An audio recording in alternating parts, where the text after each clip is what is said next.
இவங்க வந்து அஸ்வினி, பரணி, கிருத்திகை 1ஆம் பாதம், இந்த 3 நட்சத்திரங்கள் பிறந்தவங்க தான் இவங்க. அந்த 3 நட்சத்திரத்தில் பிறந்த இவங்களுக்கு ஒரு அருமையான கோயில், ஒட்டுமொத்த கரும வினையும் தீர்க்கக்கூடிய கோயிலாகப்பட்டது நாகப்பட்டினத்துல பொறவாச்சேரி அப்படிங்கிற ஊர். அந்த ஊர்ல வந்து பாத்தீங்கன்னா அந்த பொறவாச்சேரி அப்படிங்கிற ஒரு கோயில் இருக்குது. அதாவது வந்து பாத்தீங்கன்னா பொருள் வைத்த கந்தசாமி அப்படிங்கிறதா அந்த முருகருடைய ஆலயம்.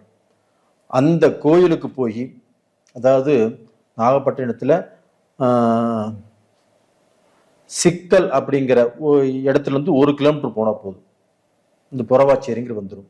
இந்த பொறவாச்சேரி அப்படிங்கிற அந்த கோயிலுக்கு போய் அவங்க மனம் உவந்து, அவங்க வந்து பார்த்தீங்கன்னா வாழ்க்கையில தான் வந்து நிரந்தர வருமானம் வரணும், இல்லைன்னா வந்து பார்த்தீங்கன்னா தான் பெரிய லெவலில் சம்பாதிக்கணும், இல்லை சம்பாதிச்சு நம்ம சேர்த்து வச்ச பொருளை நல்ல அந்த சேவைகளுக்கு பயன்படணும், அப்படி எந்த பிரார்த்தனை பண்ணாலும் அந்த பிரார்த்தனை எல்லாமே இவங்களுக்கு வாழ்நாள் பூராமே நடப்பதற்கு அந்த பொறவாச்சி முருகரை கும்பிட்டு வந்தாங்கன்னா ரொம்ப நல்லா இருக்கும்.